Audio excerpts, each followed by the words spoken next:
Bonjour, pourquoi est-ce que le verre, ça casse, alors que le métal, c'est solide? Eh bien, vous allez voir que la réponse, elle est très étonnante, et ça va me permettre au passage de vous montrer un des objets en verre les plus incroyables qui existent, les larmes du prince Rupert. Alors on pourrait se dire que le verre, c'est bien plus fragile que le métal, parce que les atomes à l'intérieur, ils se tiennent moins bien. Eh ben, c'est complètement faux. La liaison entre deux atomes dans le verre, elle est à peu près aussi solide, aussi résistante que la liaison entre deux atomes dans du métal, dans de l'acier par exemple. Et pourtant, vous avez vu, le verre, c'est franchement plus fragile qu'un marteau. Alors pourquoi? Eh bien, la raison profonde, c'est qu'un métal comme l'acier, c'est bien plus astucieux que le verre. Ça sait encaisser les chocs. Alors quand vous tapez sur de l'acier ou sur du verre, il se passe à peu près la même chose, ça va créer plein de petites entailles, de petits défauts, ça va casser les atomes à certains endroits. Et à ce moment-là, toute la force du choc que vous avez donné, elle va aller se concentrer à cet endroit, dans ces petites entailles.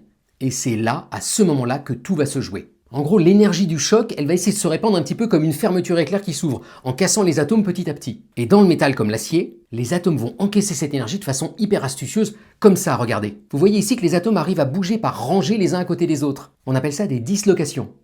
Mais si vous essayez de faire ça dans du verre, le verre c'est un amorphe, les atomes ils sont comme ça. C'est un bazar pas possible. Et donc les atomes ils sont incapables là-dedans de faire des dislocations et de faire des espèces de mouvements parallèles délicats. Et donc l'énergie du choc, elle va aller se mettre dans les entailles et puis elle va se propager de plus en plus vite dans le verre entier et ça va tout péter. Mais il y a un cas particulier, les larmes du prince Rupert, où il va se passer quelque chose d'inattendu. Si vous faites fondre du verre et puis que vous laissez tomber une grosse goutte de verre fondu directement dans un seau d'eau froide, eh ben il peut adopter cette forme-là, vous voyez, un petit peu comme une larme.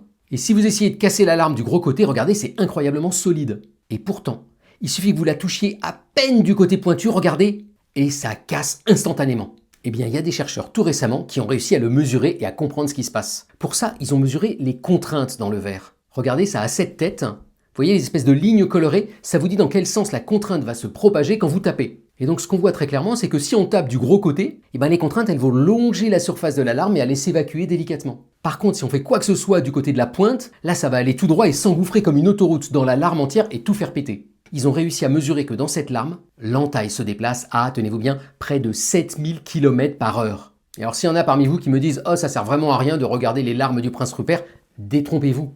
Toute cette étude des contraintes et de comment elles se propagent, c'est ça qui va se cacher derrière l'étude des verres et de comment les renforcer. Et c'est ça qui permet aujourd'hui d'avoir des verres bien plus résistants que celui-ci, par exemple pour une fenêtre chez vous ou pour un pare-brise de voiture. Bonne journée!